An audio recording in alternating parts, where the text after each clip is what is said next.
No lines in strings. No lines in strings. We can use no line in strings whenever we need to use it. Let's see how.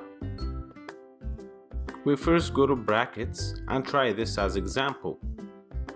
Type print with the string signs and kinds of fruit: apple, banana, pear, peach.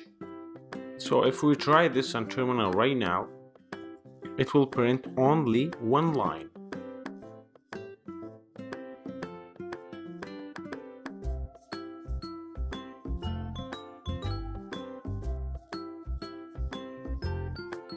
As you see here, it's printed all the fruit together in one single line. But we need to make each kind of fruit in a new line. So to make each fruit in a new line, we have to do this. We should type backslash with the letter N, exactly like what you see in the screen here.